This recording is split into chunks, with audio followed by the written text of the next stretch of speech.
There are beliefs that never announce themselves. They don't shout, they don't demand attention. They just quietly run the background programs of our lives, especially for introvert leaders. Welcome back to the Quiet Impact Podcast. And this is where introvert leaders and entrepreneurs can learn to amplify their presence, profit from their purpose, and lead without compromising their peace. And in another episode, I shared about how beliefs were preventing us from getting the sales we want. In this episode, I want to share beliefs from a different angle. I want to be able to give you some reframes that, as the belief shows up, a way to reframe that belief. Beliefs about approval, beliefs about control, beliefs about discomfort, achievement, and worth. And it's not about fixing yourself. It's about relating differently to thoughts that have been shaping our nervous system, our leadership, and your capacity for peace. Because the goal is not emotional elimination, the goal is emotional wisdom. So let's dig into today's episode, shall we? Welcome to the Quiet Impact Podcast, where we nurture the journey of introverts who desire to achieve greater levels of influence, income, and impact. The go-to podcast for introvert achievers just like you, seeking purpose-driven growth. I am your host, Stephanie Oden. There are beliefs that we inherit. They don't announce themselves. They don't shout. They don't demand attention. They just sit there and they run in the background. We're going to talk about those. We're not talking about fixing yourself. We're talking about relating differently. We're not shy. We're not timid. We're not needing to be fixed. We're an introvert, and that is our superpower. Introverted AFF. Absolutely fabulous and feisty. The goal today is not emotional elimination. The goal is emotional wisdom. Many of the self-defeating beliefs we carry, they're not dramatic and they're not extreme. They're often socially rewarded, though. They look like responsibility. They look like high standards. They look like we're being thoughtful, prepared, considerate.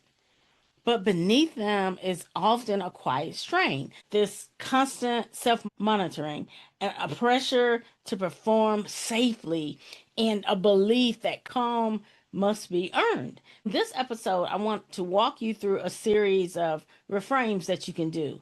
Not affirmations that you need to convince yourself of, it's not that, but self beliefs that feel settling when you say them.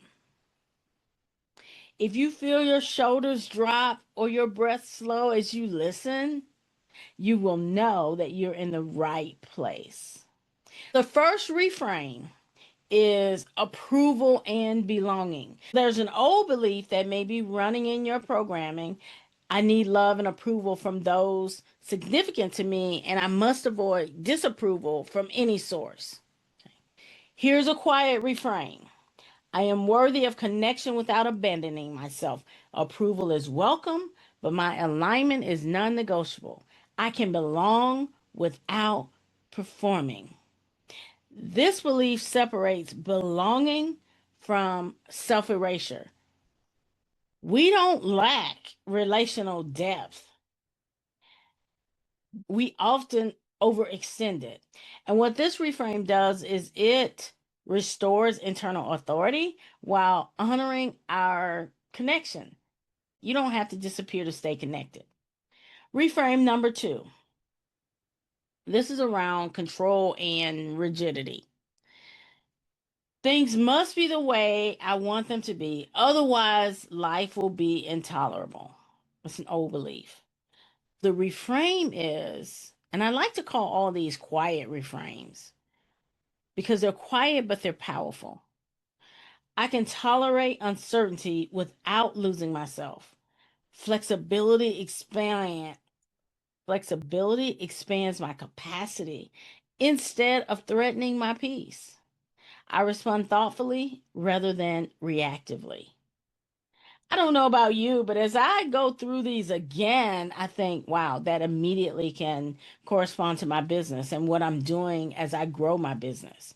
Flexibility expands my capacity without threatening my peace. I can respond rather than react. That gives your nervous system flexibility, not resignation, not chaos, but discernment. Control often masquerades itself as trying to keep yourself safe. And what this reframe does, it teaches calm pressure without tightening your grip on life. Reframe number 3. This one is around discomfort and growth. Old belief: I should not have to feel discomfort or pain. I must avoid them at all costs. As a leader, as an entrepreneur, do you see how that could be a conflict, especially from the standpoint of being more introverted in our nature? But here's the reframe for you. Discomfort is information, not danger. Say it again. Discomfort is information, not danger. I move at a pace that honors my capacity while allowing growth.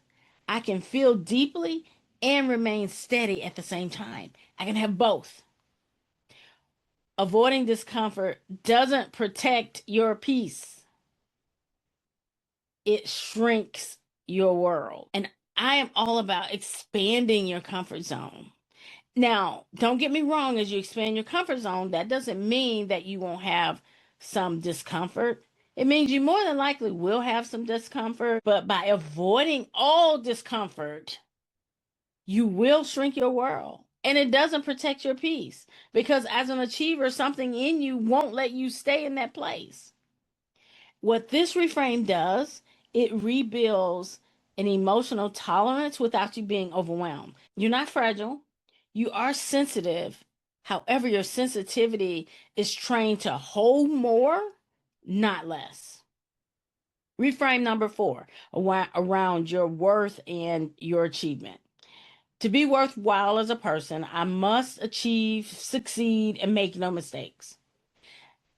If you've been on this journey a while like I have, you know that that is an old belief that is wrapped up in BS. But here's a powerful reframe. My worth is inherent, not performance based. Progress refines me more than perfection ever could. I lead with integrity and not pressure. Worth from output. This belief decouples your worth from your output. Introverts often carry these invisible pressures to be exceptional just to feel safe. Now, this is not. I know when I say introverts, you're thinking, "Well, now I wasn't like that," or I'm saying from many of my clients I've worked with, from many other introverts that I hang out with, there's this invisible pressure to be the best at everything because either it's control or it's to feel safe. But what this reframe does is it restores a quiet confidence and it releases perfectionism without it being lowering of the standard. Number 5, this one is around external circumstances. The old belief: my happiness is caused by things outside of my control. New belief: quiet reframe: while I cannot control everything, I can always choose my response. My inner state is a source of agency, not a byproduct of circumstance. I influence my experience from the inside out. This restores that centeredness without denial. You're not bypassing reality. You are reclaiming authorship and alignment. Reframe number 6, the past. An old belief: my past continues to cause my present problems. Say that fast. My past informs me, but it does not define me. That is the reframe. I carry wisdom forward without carrying old weight. I'm free to choose differently now. Healing does not require identity lock in. You can honor your history without living inside of it. Let me know if any of this is resonating with you. Drop it in the comments. Let me know what's landed with you so far. I have a couple more to share with you. Would love to hear your comments. Reframe number 7 is around worry as protection. Old belief. I must worry about things to prevent them from happening. Okay, I know we're highly intelligent. We do not believe that to be the case, but yet there's a program running in the background that would disagree with you. But here's the reframe. Preparation is useful, chronic worry is not. I trust my ability to respond thoughtfully when needed. Calm awareness serves me better than anxious vigilance. This distinction saves you energy. Responsibility does not require mental rumination. Responsibility does not require mental gyration. Clarity does not come from overuse of the mind.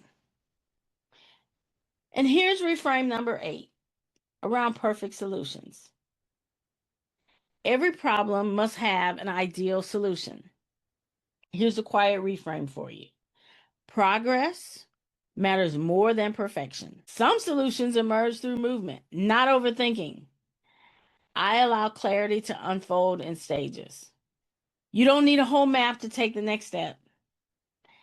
And this honors your introvert processing without stagnation. You don't need the whole map to take the next step.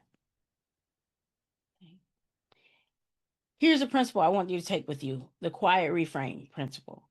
I don't need to eliminate emotion, uncertainty, or imperfection to be effective. I need to relate to them wisely. This is the emotional wisdom. This is the emotional intelligence for introverted leaders. Not control, not suppression, not self-improvement as this punishment, but as in a healthy relationship. If more than one of these landed with you, don't rush to replace all of them at once. Just choose one. Choose one that comes up repetitively, and you know it because as I was going through the 8, you kept going back to that one that I said before. Choose one, sit with it, write it somewhere that you can see it. Notice how your body responds when you let it be true.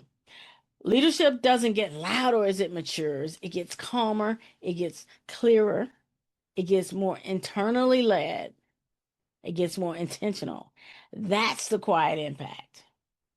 If you want to deepen this work, join us in the space I've designed for introverted leaders and business owners, the Introvert Achievers Network, where we can continue the conversation. It's calm, it's intentional, and it's built for those of us who lead quietly and we think deeply.